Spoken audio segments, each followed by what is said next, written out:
Toute la réflexion de cette capsule est venue de comment je fais pour élever mes enfants. Quand votre premier enfant arrive, vous êtes perdu. Pas perdu en mode...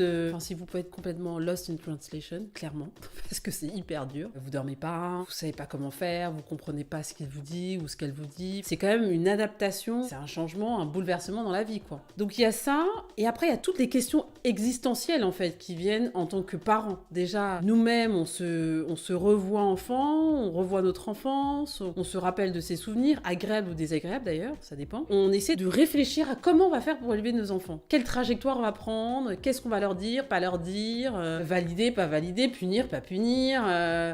Donc du coup, j'imagine que comme moi, vous vous êtes posé beaucoup de questions.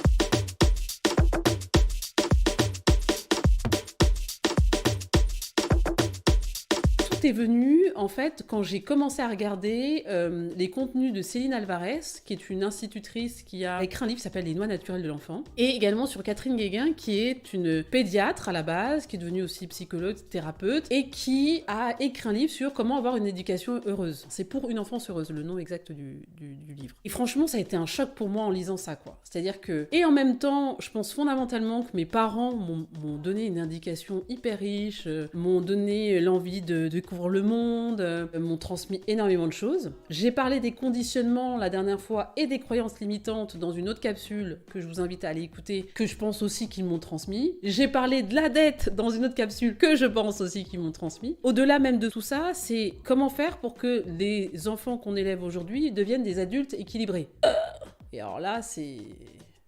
une question sans réponse. Faites le mieux de ce que vous pouvez. Il y a un truc qui s'appelle les accords Toltec et qui explique, c'est faites le mieux de ce que vous pouvez, à chaque instant en fait. Si vous vous rendez compte que vous avez engueulé votre gamin, que vous l'avez stressé, que vous en voulez, allez le voir pour lui dire que vous êtes désolé et que en fait c'était sous le coup de la colère. Votre enfant va vous poser des questions et vous dites ouais non mais attends, c'est bon qu'on va pas lui expliquer tous les détails de Pierre Paul Jacques. Oui, vous allez pas tout lui expliquer, mais par contre dites-lui la vérité. Il y a rien de pire que de mentir à un enfant. C'est vraiment la conclusion définitive à laquelle je suis arrivée dans l'éducation de mes propres enfants, c'est de me dire, ok, ils me posent une question, à leur niveau de compréhension par rapport à leur âge, je vais leur répondre, mais je vais leur répondre la vérité. Les secrets de famille, on en a tous, et ça commence là, quand vos enfants vous posent une question et que vous répondez un truc faux, parce que vous avez peur, parce que vous vous dites que il a pas besoin de savoir ça, et en fait il grandit avec cette réalité, qui souvent est fausse. C'est un socle, en fait, c'est comme si vous marchiez sur un socle qui est mouvant, quoi, parce que vos parents vous ont dit un truc qui était pas vrai. La dernière chose que je vais aborder, mais hyper rapidement, c'est les apprentissages. Sachez que entre 0 et 6 ans,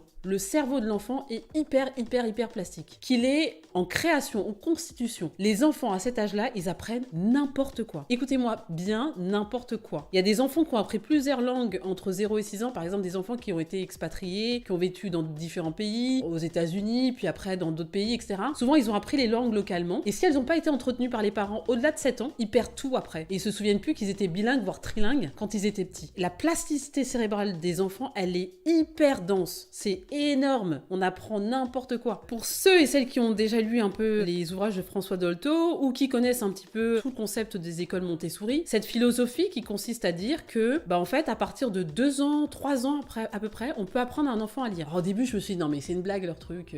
3 ans avant l'entrée en CP, vous apprenez sérieusement à un enfant à lire? C'est une blague. Et je me suis dit, bon, allez, on va lire les bouquins, on va regarder un petit peu comment ça se passe, on va regarder les méthodes. Et j'ai effectivement appris à mon fils à lire. Il a commencé à lire à partir de l'âge de 3 ans, 3 ans et demi. Et en rentrant en CP, il savait parfaitement lire. Donc vraiment, ne soyez pas contraints par le système ou par les conditionnements. La seule question que vous devez vous poser, qu'est-ce qu'on peut dire à un enfant pour qu'il puisse avoir les meilleures chances dans sa vie? Comment vous pouvez le sécuriser dans son environnement? Donc sécuriser son développement, sécuriser également son cerveau. J'ai parlé dans une des capsules du cerveau et de l'amygdale, qui est une des glandes sensibles chez les enfants, qui est stimulée souvent par tout ce qui est anxiété, peur, stress, que ce soit par la parole ou par les agissements physiques. Essayez au maximum de faire attention à tout ça, d'être un parent conscient, de donner une éducation consciente et d'échanger au maximum avec votre enfant. Ça ne veut pas dire qu'il n'y a pas de règles, ça ne veut pas dire qu'il n'y a pas de cadre. Bien au contraire, votre enfant a besoin d'avoir un cadre en toute sérénité. N'hésitez pas aussi à juste entendre, écouter ce qu'il vous dit, parce que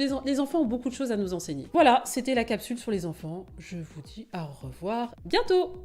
Rendez-vous sur le site internet cestincroyable.world. Vous pourrez découvrir nos programmes de formation et de coaching. N'hésitez pas également à nous suivre sur les réseaux sociaux, Instagram, YouTube, Facebook, et également sur WhatsApp. À bientôt!